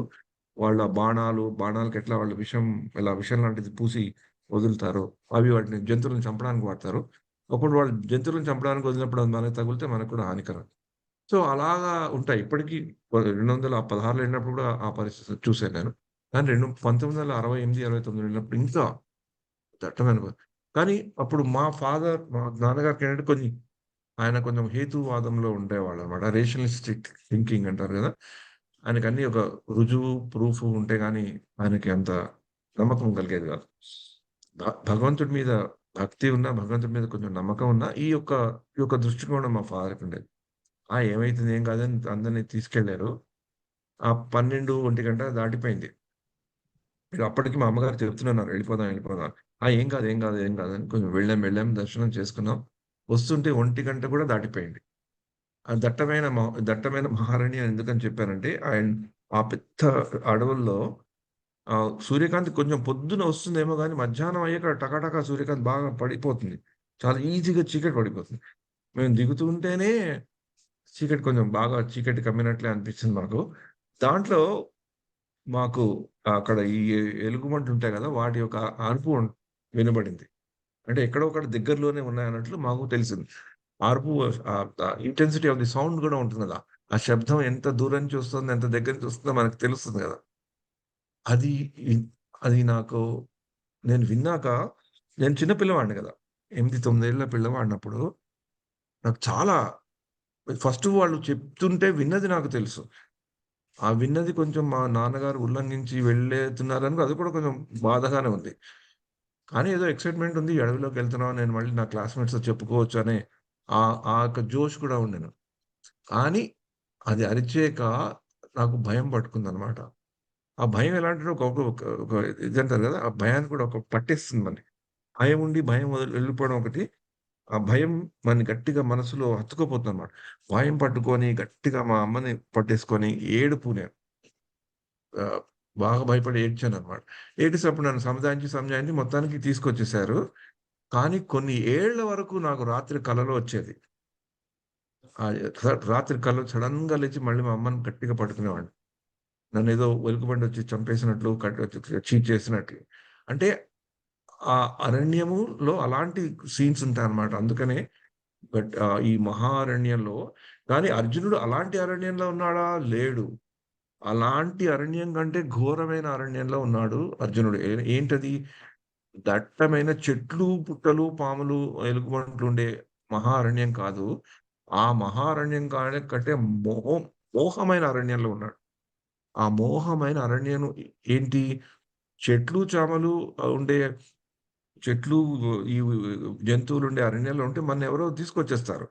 ఎందుకంటే అది భౌతికంగా కనబడేది. భౌతిక స్థితిలోంచి అక్కడి నుంచి మనం ఎవరైనా గుంజుకొచ్చేస్తే మనం దాని నుంచి దూరం అయిపోతాం. అప్పుడు బాధ లేదు. కానీ మన మనస్సులో ఉండి మన మోహం అనే స్థితి బయట లేదు గదా! మన బయట కనబడుతుంటే ఎవరైనా మనల్ని గుంజుకొని దాని నుంచి సరి జేస్తారు. మనకేదైనా ఒక చిన్న కట్టయితే రక్తం వస్తుంటే ఎవరైనా చిన్న డాక్టర్ అయినా కొంచెం తెలిసిన వాళ్ళైనా కట్టి ఆ రక్తాన్ని ఆపుతారు. కానీ మనం మనసులో బాధపడుతుంటే మానసిక మనకి జబ్బొస్తే అది చాలా కష్టం. అందుకని మానసికంగా బాధపడే వాళ్ళ జబ్బులని ఆహ్, త జబ్బులను ట్రీట్‌మెంట్ చేయడం చాలా కష్టం. ఈ మధ్య మా యొక్క కాంగ్రిగేషన్‌లో కూడా ఒక భక్తుడికి చాలా చాలా సీనియర్, సిన్సియర్ అయిన భక్తుడికి కూడా ఆ యొక్క రోగం రావటం, ఆ రోగం నుంచి అతను బయటపడడానికి చేయవలసిన కృషి, పరిస్థితి కూడా మేము దగ్గరగా ఉండి చూసాం. అయ్య బాబోయ్! ఇలా కూడా అయిపోతుందా? అంటే అప్పుడు ఆహ్, బాధపడేవాడికి పడడమే కాకుండా పక్కనున్న వాళ్ళకి కూడా చాలా బాధ ఫ్యామిలీ మెంబర్స్‌కి. ఆ భక్తుడితో ఉన్న మిగతా సదస్సులు కూడా ఇంకా బాధ. ఏమైపోతుంది వీళ్ళకని. ఆ మానసిక రుగ్మత అనేది చాలా కష్టం. ఇప్పుడు అర్జునుడికి ఉండేది ఆ మోహ ఇందాకల మాతాజీ చెప్పినట్లు దట్టమైన మోహారణ్యంలో కూరుకుపోయాడు. మరి అతను మోహారణ్యం మనకు అతను ఏం బాధపడుతున్నాడో తెలీదు గదా!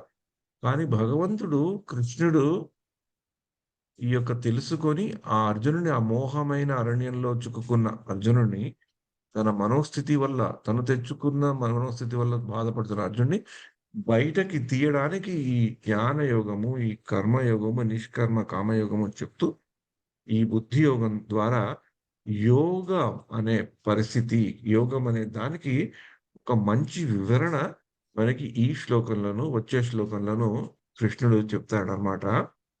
ఈ ఆ యోగాన్ని ఎప్పుడైతే ఆ నిజమైన యోగాన్ని మనం అర్థం చేసుకుంటామో, మనం కూడా ఒక దట్టమైన అరణ్యంలోనే ఉన్నాం. మనకి బాధ 2 మనకి దట్టమైన అరణ్యాలు.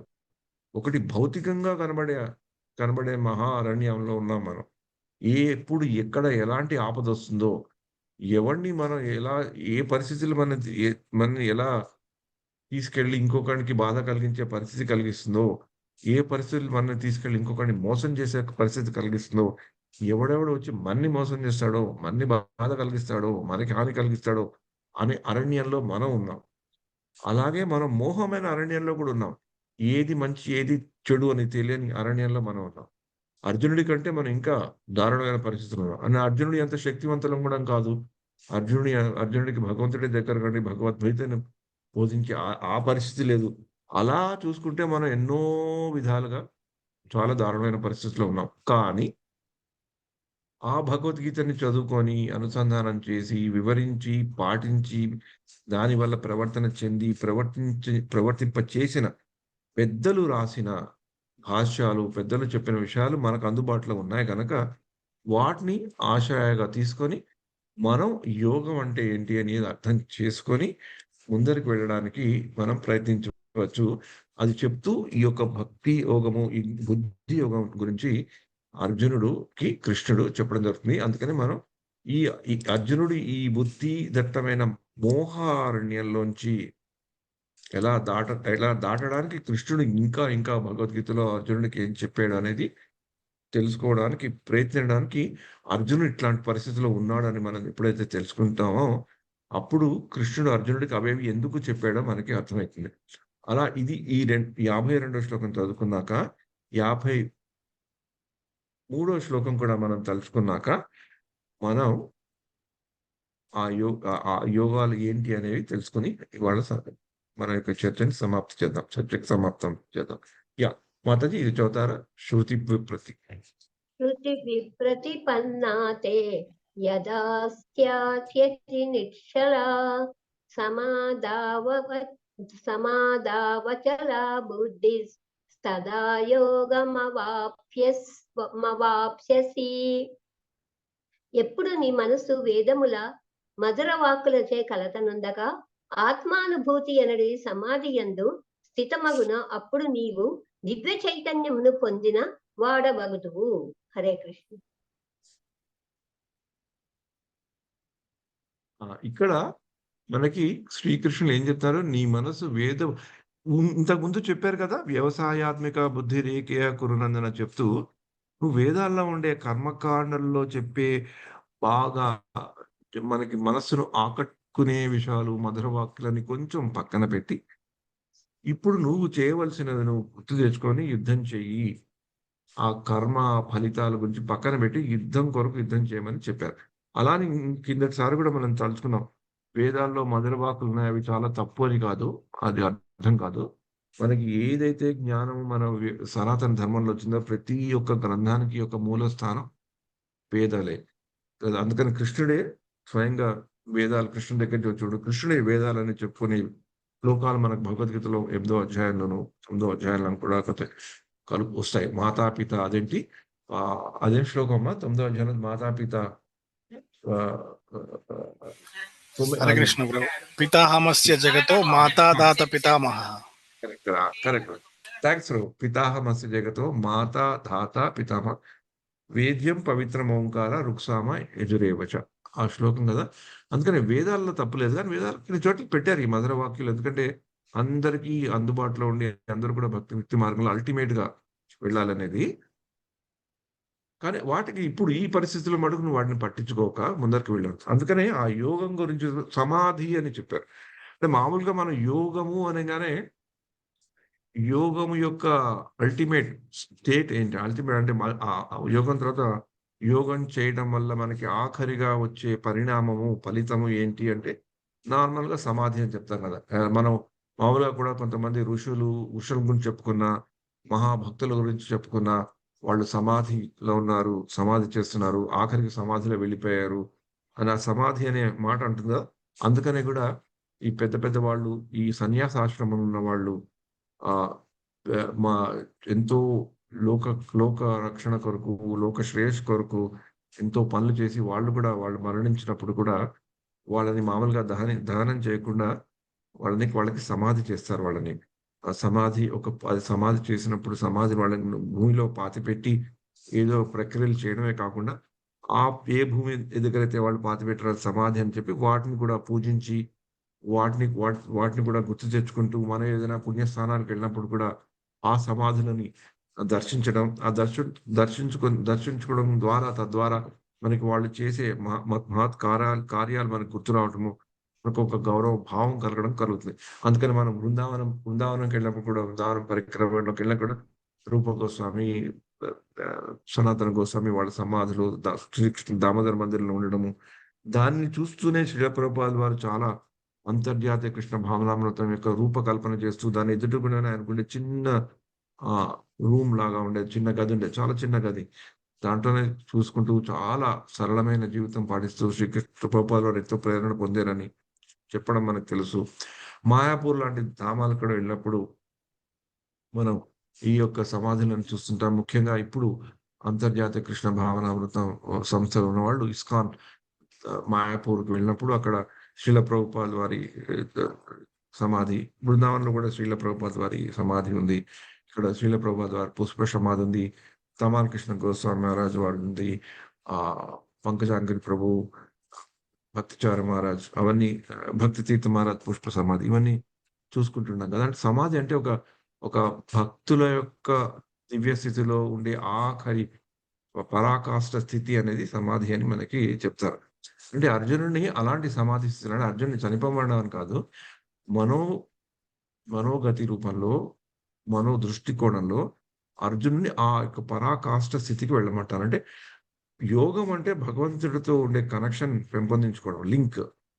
ఆ లింక్ బాగా పరిపక్వత చెందితే అది అప్పుడు మన యొక్క సమాధి స్థితిలోకి తీసుకెళ్తుంది. అంటే భగవంతుని ఎప్పుడు గుర్తుపెట్టుకునేటట్లు చేస్తుంది. అలా నువ్వు గుర్తుపెట్టుకో. అలాంటి ఆ సమాధి స్థితిలో వచ్చినప్పుడు నీకు దివ్యమైన చైతన్యం వస్తుంది. భౌతికమైన చైతన్యం నుంచి నువ్వు దివ్యమైన చైతన్య స్థితిలోకి వెళ్తావు.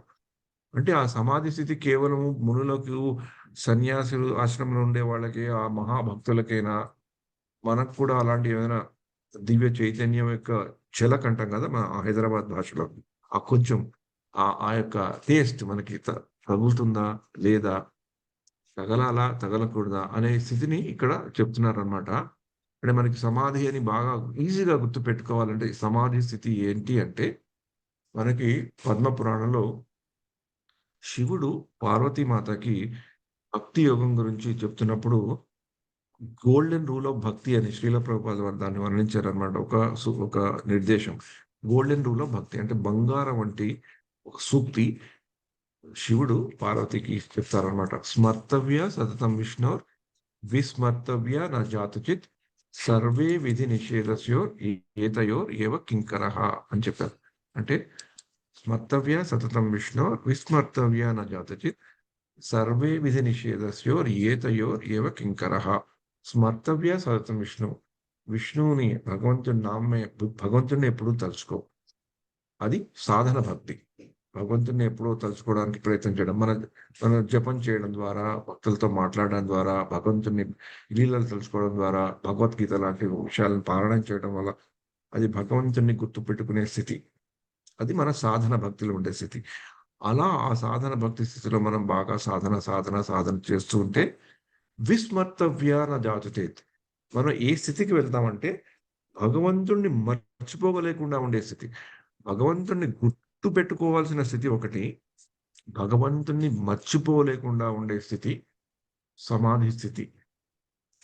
ఈ 2 ముఖ్యమైనవి. భగవంతుడిని గుర్తుపెట్టుకోవడము, భగవంతుడిని మర్చిపోకుండా ఉండేటట్లు మన జీవితాన్ని మనం తయారు చేసుకోవడం.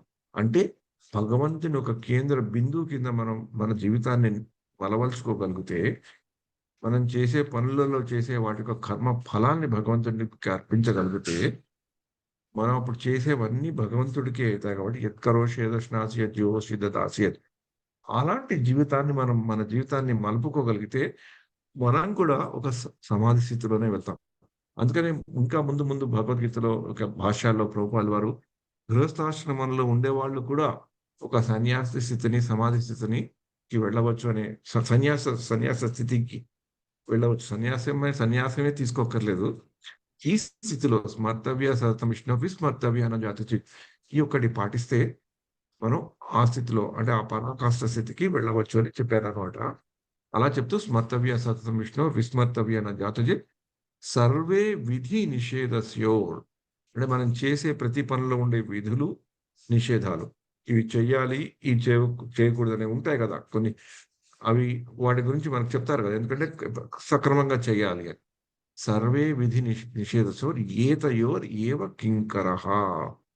అంటే ఈ విధులు నిషేధాలు ఉంటాయే, అవి ఈ మౌలికమైన 2 సిద్ధాంతాలు, 2 సూచనలు ఉన్నాయే, ఎప్పుడు భగవంతుని గుర్తుపెట్టుకోవడం, భగవంతుని ఎల్లప్పుడూ మర్చిపోకుండా ఉండే స్థితికి ఈ 2 విధులు, నిషేధాలు ఏతయోర్ ఏవ కింకర. ఇవి వాటి యొక్క సర్వెంట్స్ లాంటివి అన్నమాట. కింకరులు అంటే సర్వెంట్, దాసులు.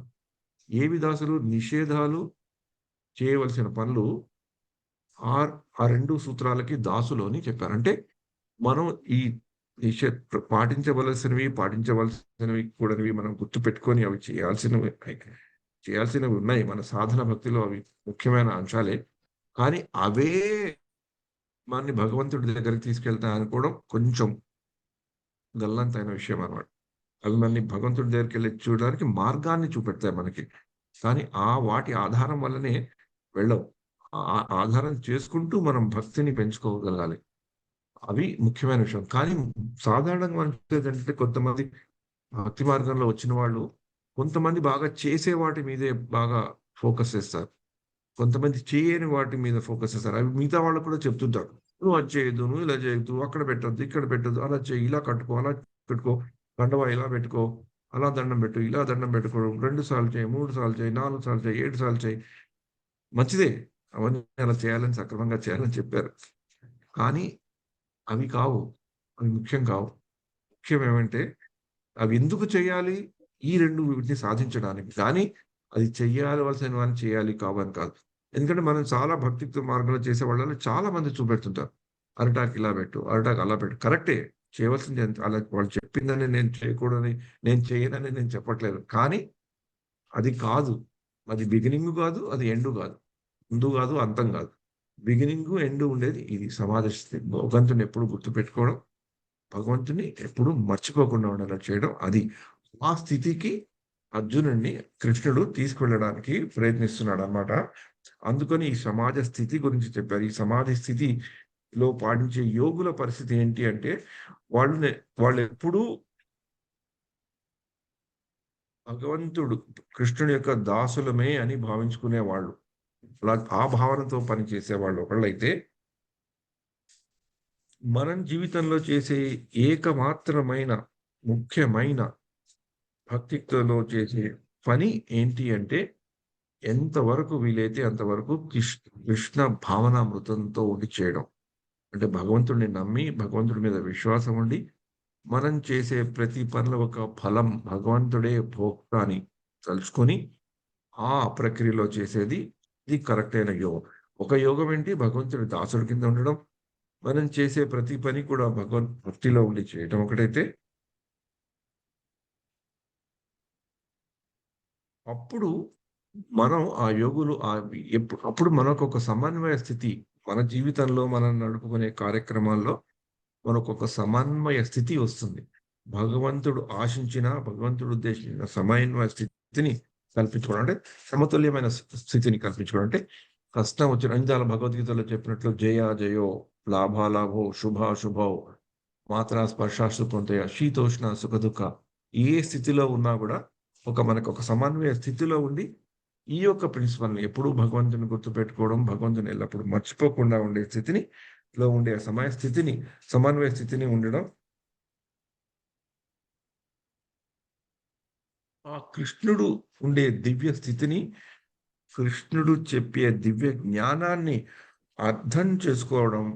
ఆహ్, ఆహ్, ఆహ్, ఆహ్, ఈ వేద వాంగ్మయాల్లో గాని, గీత దాంట్లో గాని దివ్యమైన విషయాలు, అంటే మామూలుగా భౌతికమైన విషయాలేంటి, దాని తత్పరంగా ఉండే దివ్యమైన సందేశాలు ఏంటి అని తెలుసుకోవడం. ఇది ఎందుకు చాలా ముఖ్యం అంటే, మామూలుగా సర్వసాధారణంగా మనం ఎంతో మందిని చూస్తుంటాం. మేము భగవద్గీత చదువుకున్నాం.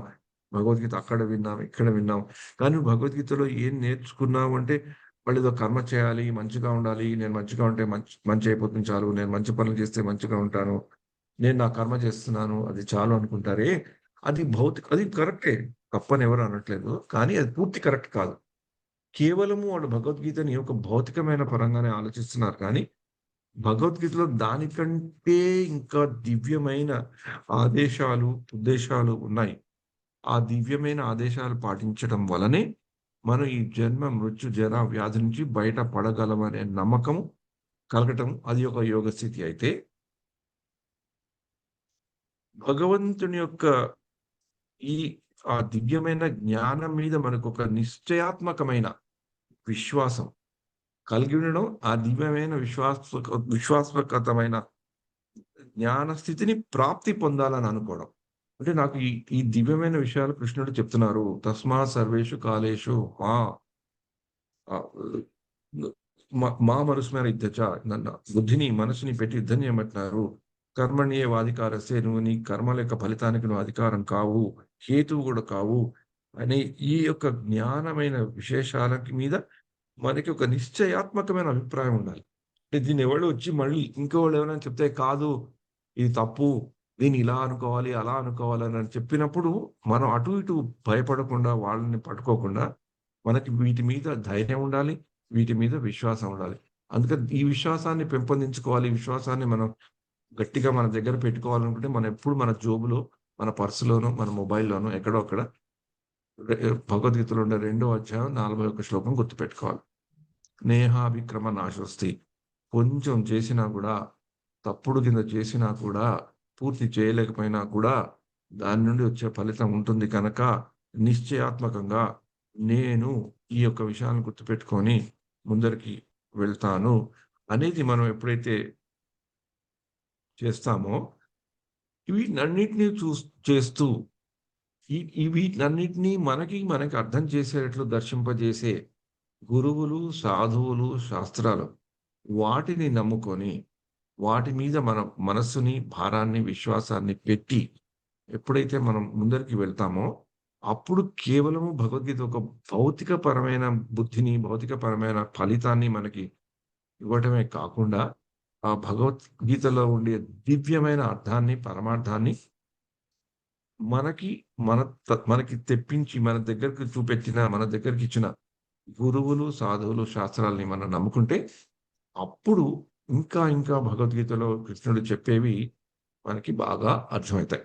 ఈ యొక్క శ్లోకంతో ఈ యోగ స్థితిని, యోగం అంటే ఏంటి, బాగా దర్శింపజేసే ఈ శ్లోకాలు అయ్యాక, భగవద్గీతలో మనకి ఈ బుద్ధి యోగం అని ఆచార్యులు విశ్లేషించి చెప్పిన బుద్ధి యోగం అయి అయితుందనమాట. ఇవి కర్మయోగము, 2వ అధ్యాయంలో కర్మయోగం గురించి, మొదట అర్జునుడు శ్రీకృష్ణుడిని శరణాగతి వేడి, నాకు శ్రేయస్కరం ఏదని చెప్పి అర్జునుడిని ఒక గురువుగా భావించిన, కృష్ణుడిని అర్జునుడు గురువుగా భావించి, తద్వారా కృష్ణుడి ద్వారా కర్మయోగము, తర్వాత జ్ఞానయోగము, కర్మయోగము, నిష్కర్మ కర్మయోగము, అదే బుద్ధి యోగము ఇవన్నీ విన్నాక అర్జునుడు మళ్ళీ మాట్లాడడం మొదలు పెడతాడనమాట. ఇన్ని 50 ఆల్మోస్ట్ 50 శ్లోకాలు అయ్యాక మొదటి శ్లోకంలో అర్జునుడి స్థితి చెప్పిన సంజయుడు, తర్వాత రెండవ శ్లోకంలో రెండవ అధ్యాయంలో 7వ శ్లోకం, 8వ శ్లోకం అలా కొన్ని శ్లోకాల్లో మాట్లాడిన అర్జునుడు మళ్ళీ 54వ శ్లోకంలో మాట్లాడడం మొదలు పెడతాడు. కానీ ఇప్పుడు అతను మాట్లాడే విధం వేరుగా ఉంటుంది. అంటే ఇవన్నీ ఏదో కొంచెం ఈ మాత్రలు, ఈ మందులు పడుతున్నాయి అన్నమాట. ట్రీట్మెంట్ తెలుస్తుంది. ఇప్పుడు నేను యుద్ధం చేస్తానా చేయననే ఆ ప్రశ్న మళ్ళీ 3వ అధ్యాయంలో వింతగా అడుగుతాడు అర్జునుడు. కానీ ఇక్కడ మటుకు నేను ఇప్పుడు యుద్ధం చేయనా, యుద్ధం చేయకూడదా, చేయాలా అనే కాకుండా నువ్వు ఇన్ని నాకు చెప్పేవే, మీరు నాకు ఇన్ని చెప్పారే కర్మయోగము, జ్ఞానయోగము, బుద్ధి యోగము, నిష్కామ కర్మయోగం ఇవన్నీ ఇలా టకా టకా టకా టకా నాకు చెప్పేశారే, వీటినన్నిటినీ తెలుసుకున్న వాళ్ళు ఎవరైనా ఉన్నారా? వాళ్ళుంటే వాళ్ళు ఎలా ఉంటారు? వాళ్ళు ఏం మాట్లాడతారు? వాళ్ళు ఏం చేస్తారు? అలా కొన్ని 4 ప్రశ్నలు కృష్ణుడిని అడుగుతాడు. అంటే ఇంకా కొంచెం వ్యాలిడిటీ అంటే ఇంకా అర్జునుడు కొంచెం రుజువు కావాలన్నమాట అర్జునుడు. ఇదేం థియరిటికల్ నాలెడ్జేనా? పుస్తకాల్లో ఉన్న జ్ఞానమేనా? ఇలా పాటించే వాళ్ళు ఎవరైనా ఉన్నారా? కానీ అప్పటికి కృష్ణుడు చెప్పాడు. మహర్షులు వాళ్ళు పాటించారయ్యా, వాళ్ళు సిద్ధులయ్యారని. కానీ కొంచెం ఇంకా అర్జునుడికి డౌట్ అన్నమాట. ఎవరైనా ఉన్నారా అని కృష్ణుడిని అర్జునుడు 4 ప్రశ్నలు అడుగుతాడు. ఆ 4 ప్రశ్నలు ఏం ప్రశ్నలు అడిగాడు? కృష్ణుడు దాన్ని ఏం సమాధానం చెప్పాడు? దాన్ని భగవద్గీత 2వ అధ్యాయంలో ఒక ప్రత్యేకమైన అంశం కింద ఆచార్యులు దాన్ని ఇంకా అన్వయించుకొని మనకెలా దర్శింపజేశారు అనేది మనం వచ్చే వారం తెలుసుకుందాం. దాన్ని స్థితప్రజ్ఞ యోగం అని కూడా, స్థితప్రజ్ఞల లక్షణాలని కింద కూడా మనకి భగవద్గీతని చదువుకొని, భగవద్గీత పారాయణం చేసుకొని చెప్పిన పెద్దలు వాటి గురించి కూడా ఎన్నో మంచి సూక్తులు, విషయాలు మనకి చెప్పడం జరిగింది. వాటిని శ్రీల ప్రభుపాదుల వారు ఎంతో చక్కగా సరళంగా మనకి సరళ భాషలో, తెలుగు భాషలో, ఇంగ్లీష్ భాషలో చెప్పిన దాన్ని వైష్ణవాంగ్రి ప్రభు లాంటి వాళ్ళు పెద్దలు మనకి తెలుగులో సరళ భాషలో అందించారు కనుక తెలుగులో మనం చదువుకున్నప్పుడు వాటిని చదువుకొని వాటి వల్ల ఉపయోగం కూడా ఏమైతుంది అనేది మనం తెలుసుకుందాం. ఇంతవరకు వచ్చిన కథ భగవద్గీత 2వ అధ్యాయంలో ఈ 3 ఘట్టాలు దాటి మనం 4వ ఘట్టం వస్తున్నాం. అర్జునుడు వేసిన 4 ప్రశ్నలు. ఆ ప్రశ్నలు ఏమిటో మీ అందరికీ తెలిసే ఉంటుంది. మళ్ళీ ఒక పునఃస్మరణ లాగా వచ్చే వారం మనం తలుచుకుందాం. హరే కృష్ణ. నాగమణి మాతాజీ, థ్యాంక్స్ మాతాజీ. మీరు చక్కగా శ్లోకాలు చదివారు, దానికి అర్థాలు కూడా చదివారు. శ్రీకృష్ణ ప్రభుజీ థ్యాంక్స్ ఏమైనా ఇచ్చిన తప్పుగా సేవ.